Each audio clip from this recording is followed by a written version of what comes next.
이 구약 성경에서는 오랫동안 자녀를 얻지 못해서 고통당하는 여인이 대표적으로 4명입니다. 우선 사라가 자녀가 없어서 고통받은 대표적인 여인입니다. 그러나 리브가도 이삭도 결혼해서 20년 동안 자녀가 없었습니다. 그리고 야곱의 아내 라헬도 자녀가 없어서 많이 고통을 당했던 그런 여인이었습니다. 그리고 한나가 자녀가 없어서 많이 힘들어 했었습니다. 그런데 이 4여인이 결국은 이 자녀를 얻었다는 겁니다. 그런데 신약으로 넘어와 보면 이 자녀가 없어서 고통받는 여인이 이 누가복음 1장에 기록이 되어 있습니다. 제사장 사가랴와 그 아내 엘리사벳이 그러했습니다. 그래서 누가복음 1장 7절에 보면 그들에게 자식이 없고 2사람의 나이가 많더라. 나이가 숫자로 기록이 되어 있지는 않는데 이미 의사 누가가 이 기록을 할 때는 의학적으로는 출산이 불가하더라라는 의미로 이 내용을 기록한 겁니다. 그런데 이 제사장 사가랴는 당시에 이 지성소에 그 제사장 직무를 하러 들어갈 때 이 수가 많단 말입니다. 그러니까 이 순번제로 들어가게 되어 있습니다. 그래서 이 지성소에 그 제사장 역할을 집례하러 직무를 행하러 1장 8절에서 들어갔는데 갑자기 천사가 나타난 겁니다. 누가복음 1장 11절에서 그리고는 향단 우편에서 그 천사가 나타나니까 너무 놀라며 무서워했다 라고 누가복음 1장 12절에서 기록하고 있습니다. 13절에서 천사가 사가랴여 무서워하지 말아라. 너의 간구함이 들려서 너의 아내 엘리사벳에게 아들을 낳아줄 것이다. 그 이름을 요한이라고 해라. 그러니까 이 사가랴와 엘리사벳은 나이가 많아서 의학적으로는 잉태와 출산이 불가하다라는 상황인데도 계속 기도를 드렸다는 겁니다. 너의 간구함이 들린지라. 그래서 잉태될 것을 즉시 믿었어야 되는데 이름까지 알려줬지 않습니까? 1장 13절에서 그리고 너도 기뻐하고 즐거워할 것이요 많은 사람도 그의 태어남을 기뻐하리니 아주 너무 구체적입니다. 15절에 보면 그는 주 앞에서 큰 자가 될 것이고 포도주도 안 마실 거고 독한 술도 안 마실 거고 그리고 모태에서부터 성령의 충만함을 받을 것이고 이스라엘 자손을 하나님께로 많이 돌아오게 하겠으며 침례를 줬잖아요.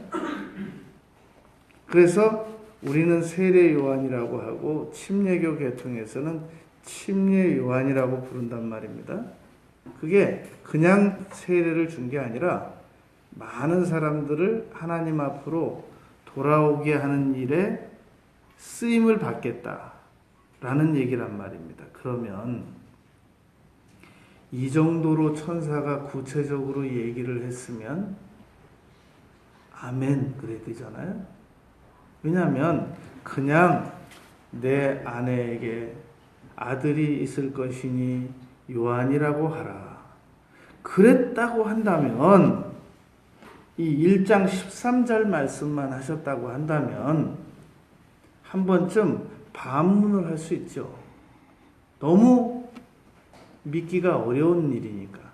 그런데 13절에서 그 이름을 요한이라고 하라 라고 천사가 향단 우편에 서서 얘기를 했으면 그것도 자기가 기도는 안 한 게 아니라 사가랴와 엘리사벳이 기도를 많이 하루 이틀 한 게 아니거든요. 1장 13절에서 너의 간구함이 들려서 이제 너의 아내와 너에게 아들을 줄 것이다. 이렇게까지 말씀하셨단 말입니다. 그리고 14절도 설명하고 15절도 설명하고 16절도 설명하고 그리고 1장 17절에서 그 태어나는 아들 요한에게 세례 요한에게는 엘리야의 심령과 능력을 줄 것이다. 이렇게까지 말을 했는데 18절에서 사가랴가 못 믿는 말을 합니다. 사가랴가 천사에게 이르되 내가 이것을 어떻게 알리오? 내가 늙고 아내도 나이가 많으니이다. 그럼 기도를 하지 말았어야죠. 우리는 기도를 열심히 합니다. 그러다가 정작 응답이 올라고 치면 못 믿습니다. 그러니까 처음부터 기도를 열심히 해야 되는데 이게 잘 믿으면서 해야 되는데 안 믿어지는데도 하는 겁니다. 제가 논현동에서 처음에 이제 서초동에서 처음에 개척을 해가지고 새벽 2시쯤 기분이 이상해요.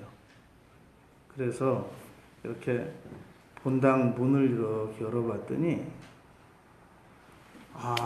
그 본당 바로 문 앞에 그 계단에서 어떤 하마 같은 사람이 술을 먹고 누워서 자고 있는 겁니다. 이 깨웠다가는 무슨 일이 나겠어요. 아주 사납게 생기고 하마 같은 사람이 막 술을 먹고 어떻게 본당 문 앞에 딱 누워 자냐고. 그러니 그때가 2시인데 4시 반 되면은 새벽 기도를 나올 텐데 성도님들이 안 되겠잖아요. 그 일어나라 그럴 수도 없고 일어나라 그러면 뭐냐 그러고 르릉 사자처럼 덤빌 것 같은 거예요. 그래서 문을 쫙 닫고 그리고 기도를 했어요. 하나님, 어떻게 저런 사람이 교회 앞에 와서 잘 수가 있습니까? 일어나서 가게 해주세요. 일어나서 가게 해주세요. 일어나서 가게. 2시부터 새벽 4시까지 2시간 동안 기도했어요. 2시간 기도를 하고 나서 이제 깨워서 다시 보내야 되니까. 아니, 일어나게 해달라, 일어나서 알아서 가게 해달라고 기도를 했잖아요. 2시간 동안. 그건 기도고, 현실은 안 믿어지는 걸 어떻게 해요?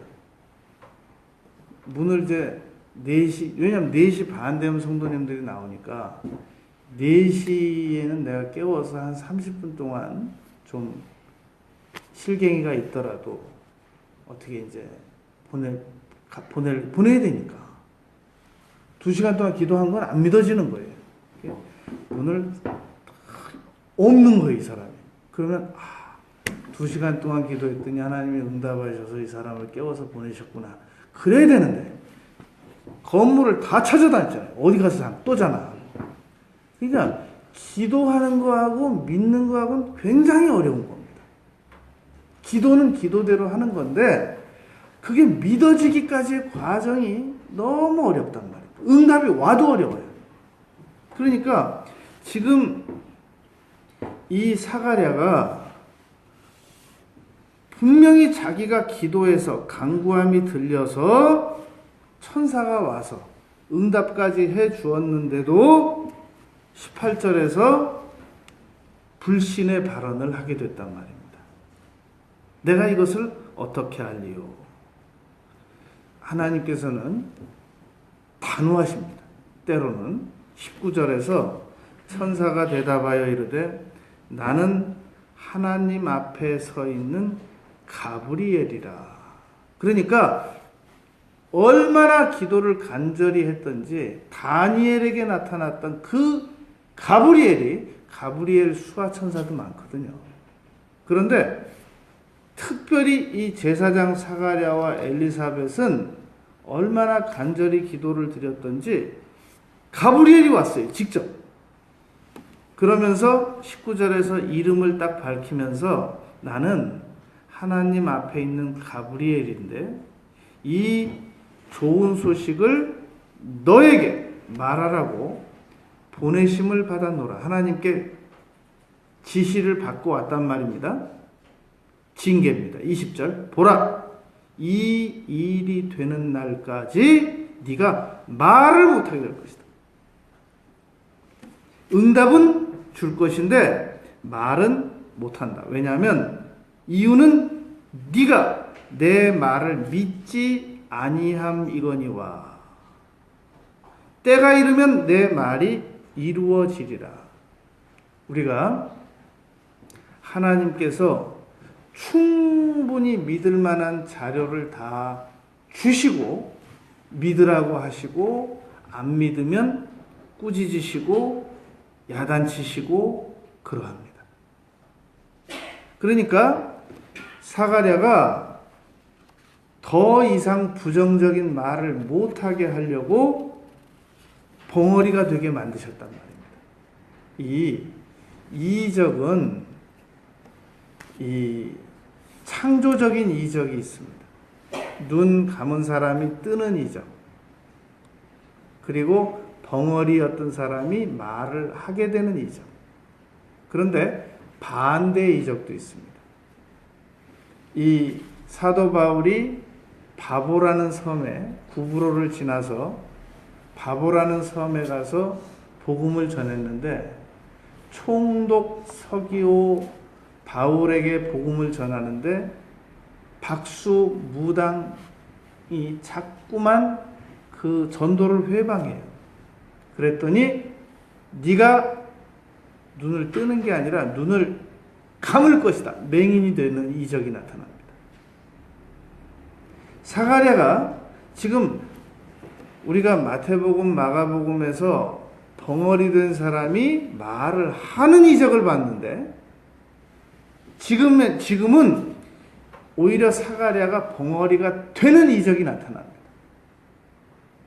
그러니까 아이가 없었던 사가랴와 엘리사벳에게 아이가 잉태되는 것도 이적이었지만 그것도 제사장 신분씩이나 되는 사람이 하나님의 말씀을 충분히 믿을 만한 자료가 있었음에도 불구하고 안 믿은 결과 벙어리가 됐단 말입니다.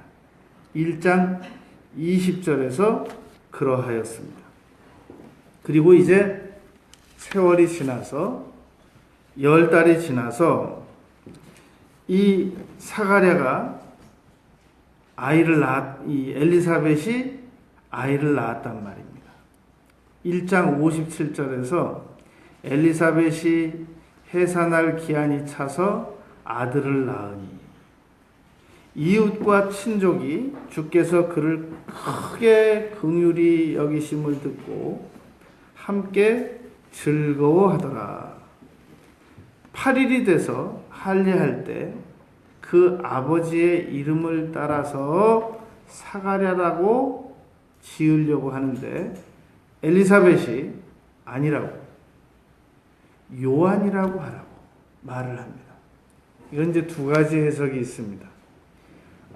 엘리사벳도 아들의 이름을 요한이라고 하라는 천사의 계시를 받고 아버지의 돌림자를 따르지 않고 요한으로 해야 된다라는 주장을 했다라는 주장이 한 가지가 있습니다.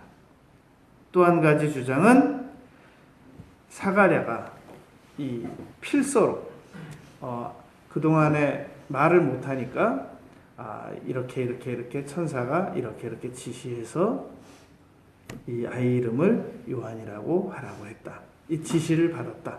두 가지 다 충분한 가능성이 있습니다. 그러니까 사람들이 61절에서 아니 친족 중에 요한이라는 이름이 없는데 라고 말하니까 62절에서 그 아버지께 몸짓으로 말을 못하니까 사가랴가 말을 못하니까 무엇으로 이름을 지을까? 그러니까 사가랴가 63절에 글을 달라고 합니다. 서판을 달라고 합니다. 그리고는 이름을 요한이라고 적습니다. 그러니까 사람들이 깜짝 놀라는 겁니다. 왜냐하면 엘리사벳도 어디서 들었는지 봤는지 요한이라고 져야 된다고 하고, 그리고 사가랴도 자기 이름자 돌림자로 얘기하지 않고 요한으로 져야 된다고 하고, 이렇게 하고 나니까 64절에서 입이 열렸단 말입니다. 벙어리가 되었다가 다시 벙어리가 풀렸다가 혀가 풀리며 말을 하여 하나님을 찬송하니. 그러니까 10달 동안 한시적으로 벙어리가 됐던 겁니다. 그거 안 믿었다가 우리가 하나님께서 틀림없이 믿을만하게 레마도 주시고 충분히 주의 종들을 통해서 설득도 하시고 충분히 믿을만한 근거를 다 주었는데도 불구하고 자신의 이성적인 사고로 계속 안 믿으면 하나님께서 때로는 징계도 하십니다. 그러면서도 그 문제는 해결이 되게 하신단 말입니다. 우리가 열왕기서에 나와 있는 대로 그 아람 군대가 이스라엘을 이렇게 포위하고 있을 때 그 완전히 이제 더 이상 굶어 죽는 상황이란 말입니다. 서로 오늘은 내 아이를 잡아먹고 그리고 내일은 그쪽 집 아이를 잡아서 먹기로 했는데 내 아이를 먹은 사람이 다음날 약속을 안 지키는 거예요. 왕이 그 얘기를 듣고 옷을 찢고 그러했단 말입니다. 그러한 상황에서 엘리사가 예언을 합니다. 이제 앞으로 먹을 문제가 다 해결이 될 것이다. 그랬더니 그 왕 수하에 있던 장관이 이렇게 말합니다. 하늘에 문이 열린들 어떻게 그런 일이 있겠느냐. 그러면 설득을 좀 해야 되잖아요. 선지자가 딱 그렇게 말합니다. 네가 눈으로 볼 것이다. 그러나 너는 못 먹을 것이다. 며칠 후에 그 아람 이스라엘 군대를 둘러싸고 있는 아람 군을 둘러싸고 있는 그 밖에서 이 문둥병자 몇 사람이 우리가 이렇게 굶어 죽으나 저 아람 군대에게 가서 붙잡혀서 굶어 죽으나 어차피 죽는 건 마찬가지 아니야. 가서 우리가 저 아람 군대한테 가서 항복이라도 하고 먹자. 그리고 문둥병자 많지도 않아요. 4명이 걸어서 가는데 하나님께서 그 4사람의 걸음소리를 막 우레소리 같이 크게 음향 효과를 크게 만들어 놓으니까 아람 군대가 저 이스라엘 군이 외부에서 용병을 요청했나 보다. 문둥병자 몇 사람이 걷는 소리를 하나님께서 음향 효과만 그냥 높인 거예요. 그랬더니 저 이스라엘 군이 외부에서 용병을 불렀나 보다. 그리고 다 도망간 거예요. 먹을 거, 말, 다 놓고 다 도망간 거예요. 문둥병자들이 막 허겁지겁 먹다가 이거 이러다가 죄 받겠다 우리가. 얼른 가서 저 우리 고생하면서 굶고 있는 우리 백성들한테 얘기를 해주자. 가서 그 얘기를 통보를 해줬더니 성문이 열리면서 막 사람들이 쏟아져 나온 그 장관 밟혀 죽었잖아요. 못 믿었던. 그러니까 하나님께서 주의 종을 통해서 기도하라고 하시든지, 하나님께서 주의 종을 통해서 반드시 이 문제는 해결된다고 하시든지, 그러면 믿어야 돼. 내 사고로는 안 믿어져. 아, 하나님께서 나는 못 믿지만 응답을 해 주시려고 이렇게 메시지를 주시는구나. 그걸 믿어야 돼. 그래, 자꾸 이유를 달아요. 아, 이건 이래서 안 되고 저건 저래서 안 되고 뭐 그러면 딱 이렇게 되는 거예요. 사가랴처럼 되든지 그 장관처럼 되든지. 네가 네 눈으로 보리라. 먹지는 못하리라. 그러니까 아니 그 중간에서 이건 기도하면 해결됩니다 라고 말하는 것도 쉬운 일이 아니고, 안 이루어지면 어떡하려고 말을 하냔 말이죠. 제가 저 광주 하남에 빛과 소금의 교회라는 교회 가가지고 그 의학적으로 아이 못 난다고 한 어느 여전도사님 아이 낳을 거라고 집회 중에 선포해주고 고생 많이 했어요. 마음고생. 이건 내 괜히 선포했나. 2년 있다 낳았잖아요. 굉장히 어려운 겁니다. 이거 눈으로는 아무 현상도 안 보이는데 낳았다 라고 선포해 주는 거, 해결될 것이다 라고 선포해 주는 거 굉장히 어려운 겁니다. 한 번은 분당 여기 이 병원을 갔는데, 분당 삼성병원을 갔는데 그 어느 분이 암에 걸려서 내가 보니까 한 사흘 사실 것 같아요. 내가 볼 때, 눈으로 볼 때. 그런데 성령께서 내게 그러시는 거예요. 1년 더 산다. 그래서 이걸 말을 해야 되나? 아니, 눈으로 보니까 일주일을 못 넘기겠어요. 이렇게 얘기했어요. 1년 더 사실 겁니다. 그 말 해놓고 내가 정말 후회 많이 했어요. 왜 내가 이 말을 또 해가지고, 정말 딱 보니까 한 일주일 더 살겠던데, 아주 사흘 더 살겠던데, 딱 1년 살고 왔어요. 정말 놀라운 일이에요.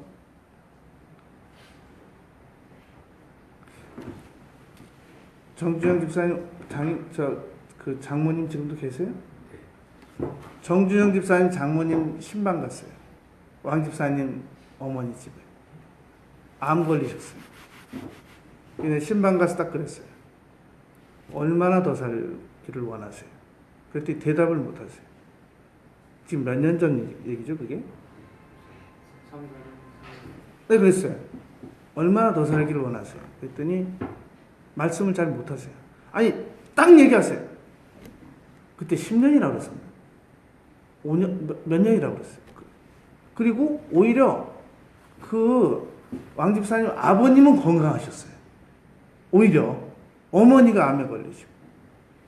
딱 얘기하세요. 네, 그대로 기도해 드릴게요. 그랬더니 그때 10년인가 말씀하셨어요. 7년인가 말씀하셨어요. 네, 기도했어요. 아버님이 먼저 돌아가셨어요. 몇 년 전에. 어머니 지금도 살아계시고. 그때도 수원의 병원에 신방 갔을 때 내 느낌으로는 이대로 돌아가시는 거 아닌가? 근데 그 생각이 들더라고요. 믿음으로 선포하면 들어야 돼. 사가랴가 안 믿어지는 거예요. 그래서 하나님께서 불쌍히 보시고 벙어리를 만드셨다가 10달 만에 풀어주시고 세례 요한이 태어난 거예요. 이게 누가복음의 첫 번째 이적입니다.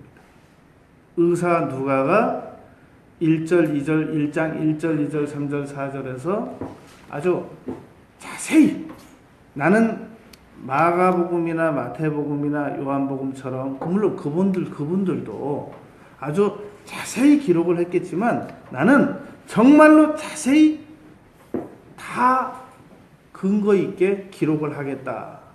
왜냐하면 이 당시에 이 아주 신분 있는 사람에게 이 누가복음을 넘겨주기 위해서 기록했다라고 말했단 말입니다. 그리고는 이 일을 첫 번째 이적으로 기록을 했습니다. 두 번째, 누가복음에서 우리가 볼 이적은 누가복음 5장 1절 말씀에 보면 무리가 몰려와서 하나님의 말씀을 듣는데 예수님께서 게네사렛 호숫가에서, 갈릴리 호수를 말하는 거예요. 이쪽에서는 게네사렛, 저쪽은 디베랴, 이쪽에서 갈릴리, 같은 호수입니다. 게네사렛 호숫가에 서서, 그때 호숫가에 배 두 척이 있는데 어부들은 배에 나와서 이제 그물을 씻었습니다. 어부들이 나와서 그물을 씻는다는 얘기는 이제 나갔다가 들어와서 종료한 거예요. 그때 예수님께서 한 배에 오르시면서 그 배가 베드로의 배라고 기록되어 있단 말입니다. 시몬의 배라. 그러면서 육지에서 조금 떼라. 사람들이 자꾸 이렇게 밀려 들어오니까 말도 멀리 전달해야 되고 그러니까 떼라. 그리고는 배에서 무리를 가르치기 시작하셨습니다. 말씀을 마치시더니 5장 4절에서 시몬에게 깊은 데로 가서 그물을 내려서 고기를 잡아라. 그랬더니 베드로가 선생님 말씀은 잘 알겠는데 밤이 새도록 수고하였으되 고기는 밤에 잡는 겁니다. 선생님은 목수 출신이라서 잘 모르시나 본데 고기는 밤에 잡는 거고요. 우리 그때 무슨 깊이 들어가는 거 없잖아요. 저인망어선인데, 그리고 밤에 고기 잡는 건데 밤이 새도록 수고 다 했고 그리고 잡은 것도 없습니다. 그러니까 고기를 잡으려면 또다시 다음 밤에 나가야지 지금 나가는 것은 헛수고입니다. 그러나 말씀에 의지하여, 분위기가 이거 안 나갈 분위기가 아니에요. 워낙 조금 전에 설교하시는 거 보니까 대단하잖아요. 마태복음 7장 29절 그 말하는 것이 서기관과 같지 아니하고 권세 있는 자와 같도다. 보통 말하는 분이 아니란 말입니다. 이분이. 그러니까 이 말을 안 들을 수도 없어요. 그래서 말씀에 의지하여 내가 그물을 내리겠습니다. 이거 어쩔 수 없이 나가서 내리는 겁니다. 그랬더니 세상에 5장 6절 고기를 잡은 것이 심이 많아 그물이 찢어지는지라. 이게 누가복음에서 나타난 중복된 이적 빼고 누가복음에서만 나타난 두 번째 이적입니다. 이제 요한복음 21장에 가면 요한복음에서만 나타난 끝 이적, 일곱 번째 이적, 153마리 그물을 밤새도록 고기를 못 잡았습니다. 그때도. 그랬더니 예수님께서 그물을 배 오른편에 던지라 라고 말씀하셔서 153마리가 잡히는 그런 이적이 요한복음에 기록되어 있습니다. 그 이적 말고 이 누가복음에 밤새도록 수고하였지만 고기 못 잡은 이 시몬에게, 베드로에게 고기를 잡은 것이 심이 많아 그물이 찢어질 정도. 이 배가, 이 작은 배가 나가서 고기를 잡아도 보통 작은 배가 나가서 이 고기를 지금도 잡습니다. 갈릴리 호수에서 배가 혼자 나가서 이 고기를 잡을 때는 그물을 계속 이렇게 바닷물 속으로 던져놓고 혼자서 쭉 이렇게 돌아서 걷어들여서 잡습니다. 그런데 이때도 혼자서만 나가서 잡은 게 아니라 다른 배들까지 같이 나간 겁니다. 그러면서 동무들에게 손짓하여 와서 도와달라고 하니까 그들이 와서 그물을 잡아서 올린 배가 고기가 2배를 채웠다 라고 말했단 말입니다. 그러면 고기 잡았으면 그 다음부터도 이분만 잘 모시면 이제 앞으로 고기 잡는 문제는 문제가 없겠구나. 앞으로 이분을 우리 수산업 고문으로 모셔야 되겠구나. 그렇게 생각을 하면 될 거 아니겠습니까? 그런데 갑자기 5장 8절에서 시몬 베드로가 예수님의 무릎 높이보다 아래 엎드려서, 이 말은 완전히 바닥에 엎드렸다는 말이란 말입니다. 왜냐하면 예수님 무릎 높이가 있는데 사람이 엎드려도 무릎을 꿇어도 등 높이가 있잖아요. 그런데 무릎 아래로 꿇었다는 얘기는 완전히 얼굴을 바닥에다가 다 대고 엎드려서 나를 떠나소서. 아니 물고기 잡아준 거하고 죄인인 거하고 무슨 상관이냔 말입니다.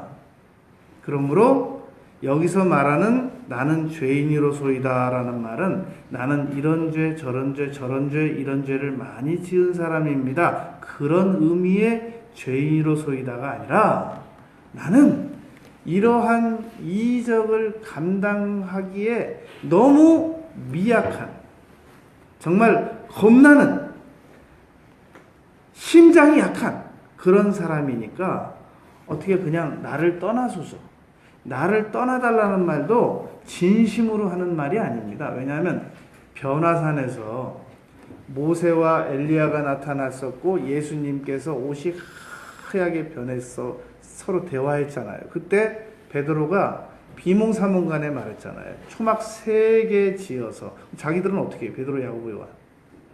그러니까 비몽사몽간에 하는 말은 그 본뜻 문자 그대로 해석하면 안 됩니다. 지금 여기서 베드로는 너무 놀래가지고 지금 비몽사몽간에 말하고 있는 겁니다. 나는 죄인입니다. 나를 떠나소서. 떠나달라는 말이 아니라 나 좀 어떻게 해달라는 말인 겁니다. 우리가 너무 충격적인 응답을 받게 되면 베드로처럼 비몽사몽할 수 있습니다. 이렇게 된 이유는 5장 9절에서 자기 및 함께 있는 모든 사람이 고기 잡힌 것으로 말미암아 놀라고, 얼마나, 왜냐하면 평생을 어부를 했는데 이런 일은 처음 봤거든요. 너무너무 놀라고, 그리고 세베대의 아들로서 시몬의 동업자인 야고보와 요한도 놀랐습니다. 그러니까 이렇게 놀란 야고보, 요한, 베드로만 데리고 변화산을 올라가셨었잖아요. 12명 제자 중에 9명 빼고. 그러니까 특수한 훈련을 시키고 있고 특수한 훈련을 받고 있는 중이란 말입니다. 그러더니 5장 11절에서 그들이 배들을 육지에다 대고 모든 것을 버려두고, 배를 잘 챙겼어야죠. 그래야 다음날 또 고기 잡고 예수님 말씀처럼 죄송한데 오늘은 어디 가서 그물을 내릴까요? 여쭙고 또 가서 또 잡고 와서 죄송한데 당분간 좀 말씀해 주셨으면 좋겠습니다. 오늘은 어디로 나갈까요? 오른쪽으로 나갈까요? 왼쪽으로 나갈까요? 계속 여쭈었어야 되잖아요. 다 버려뒀어요. 그리고 예수님을 따랐단 말입니다. 이것은 하나님께로부터 어떠한 충격적인 이적을 체험하게 되면 이분은 이 문제만 해결해 주실 수 있으신 분이 아니라 이 문제 외에도 어떤 일도 해결해 주실 수 있으신 분이시구나 라는 게 믿어진단 말입니다. 진짜 믿음이 온 거예요. 세 번째 누가복음에만 기록이 된 이적은 7장 11절부터 기록이 되어 있습니다. 그 후에 예수님께서 나인이라는 성으로 가셨을 때 제자와 많은 무리가 동행을 했습니다. 성문에 가까이 가니까 사람들이 한 죽은 자를 메고 나오는 겁니다. 우리는 이 상여가 나가면 관에 넣어서 관을 뚜껑을 닫아가지고 그래 완전히 무덤에 가서 이제 묻기만 하면 되는 상태로 가잖아요. 근데 이분들은 이 바구니처럼 긴 바구니처럼 해서 천만 덮어가지고 가기 때문에 시신이 그대로 아직 보여지는 상태입니다. 한 어머니가 독자고 과부입니다. 독자만 죽었다고 해도 부부가 다 있는 상태에서 독자만 죽었다고 해도 엄청난 일인데 과부인데 독자가 죽었단 말입니다. 많은 사람도 나오는데 예수님께서 7장 13절에서 과부를 보시고 불쌍히 여기사 울지 말라. 울었다는 얘기죠. 그리고는 14절에서 가까이 가서 그 관에 손을 대시니, 이 말은 그 시신의 손을 대시니 라는 말입니다. 그런데 유대 율법 가운데는 이 시신의 손을 댄 자는 부정하여서 일주일 동안 아무 일도 못합니다. 만약에 이 아들이 살아나지 않았다면 예수님께서는 죽은 사람의 몸에 손을 대신 것 때문에 부정하게 되어서 일주일 동안 아무 일도 할 수가 없는 상황이 됩니다. 업무 정지가 된단 말입니다. 그런데 손을 얹으셔서 이 시신이 일어나게 하셨기 때문에 부정한 것과 전혀 상관이 없으시게 되었단 말입니다. 그랬더니 7장 16절에서 죽었던 자가 15절에서 일어나서 말도 하거늘 앉기도 하고 말도 하거늘 예수님께서 그 독자를 과부 어머니에게 주셨다라고 7장 15절에 기록되어 있잖아요. 그러면 7장 16절 모든 사람이 기뻐 하나님께 영광을 돌려 큰 선지자가 우리 가운데 일어나셨다 하고 해야지. 왜 두려워는 왜 두려워해야 돼요? 16절 모든 사람이 두려워하며. 왜 죽은 사람이 독자가 살아났고 과부의 아들이 살아났는데 왜 두려워해야 되냐 말입니다. 이번에 최순실 씨와 관계가 있었던 고영태 씨가 진술을 하는 과정에서 이런 진술을 했습니다. 최순실 씨가 이렇게 얘기를 지나가면서 하더래요. 누구를 장관으로 임명을 시켜야 되겠어. 그래서 고영태 씨가 그런 일이 있을 수 있을까라고 생각을 했다는 겁니다. 그런데 얼마 지나고 보니까 진짜 그 사람이 장관이 되더래요. 그러고 나니까 갑자기 최순실 씨가 무서워지더래요. 이 사람이 보통 여자가 아니구나, 이 여자가. 세상에 지나가는 말로 그냥 누구를 장관으로 세워야 되겠다고 해서 그냥 그런가 보다 했는데 세상에 진짜 장관 되는 거 보고 갑자기 최순실 씨가 무서워지더래요. 이 사람이 진짜 나쁜 맘만 먹으면 나한테 무슨 일이라도 하겠구나. 그거 보세요. 두려움이라고 하는 것은 딱 현실적인 문제 때문에만 두려운 게 아니라 이 사람이 무슨 일을 할 수 있느냐를 보고 두려움을 느끼기도 한단 말입니다. 그러니까 예수님께서는 평범한 청년이었는데 갑자기 지나가던 나인성 과부의 아들을 죽은 나사로를 장례식 치르러 가던 그 아들을 살려주니까 두려워할 수밖에 없잖아요.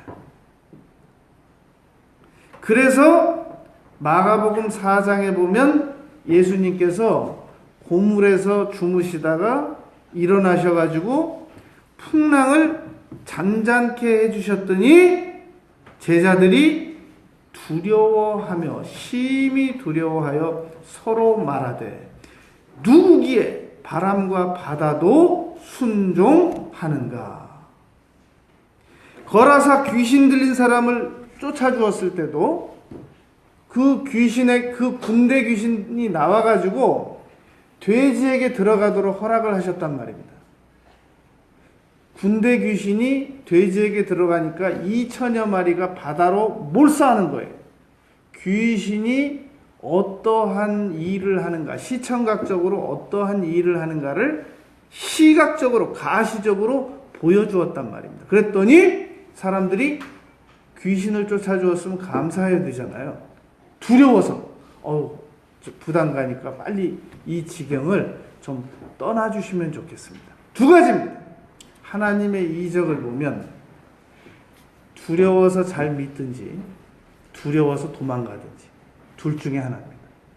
그런데 우리 예수님을 믿는 사람들은, 진실로 믿는 사람들은 하나님의 이적을 보면 자기 소유를 과감하게 포기하는 한이 있어도 더 품 안으로 가까이 들어갑니다. 그런데 하나님의 이적을 보고 놀라서 도망가는 사람, 그 사람은 하나님을 안 믿을 가능성이 높습니다. 제가 전혀 모르는 사람인데 안수를 해주잖아요. 그리고 쭉 얘기를 다 하면 그 안수 받고 놀래갖고 도망간 사람들이 많아요. 다시는 저 안 봅니다. 도대체 어떻게 알고, 자기에 대해서 어떻게 알고 그런 기도를 했냐는 거예요. 제가 뉴질랜드 가서도 한번 그런 일이 있었습니다. 처음 본 사람인데 안수를 했더니 그 안수 받고 나서 그랬대요. 그쪽 목사님한테. 왜 내 얘기를 저 목사님한테 다 일러가지고 이렇게 안수를 통해서 말하게 하느냐고 따지더래요. 그러나 성령의 역사를 믿는 사람들은 그렇게 받아들이지 않습니다. 성령께서 나에게 말씀하셨구나. 이 두려워하는 거, 우리는 하나님을 사랑하면서 두려워해야 됩니다. 무서워하면서 두려워하는 것은 하나님을 안 믿는 사람들이 하는 행동입니다. 그리고 13장 10절부터 보면 이제 18해 동안 귀신 들려서 알아서 꼬부라져서 조금도 피지 못하던 여인이 있었는데, 이 얘기는 다음 주에 다 계속 이어서 하겠습니다. 기도드리겠습니다. 주님, 저희들이 예수님께서 행해 주신 그 이적은 오늘도 얼마든지 저희들에게 나타날 수 있다는 사실을 의심 없이 믿겠습니다. 감사합니다. 예수님 이름으로 기도드렸습니다. 아멘.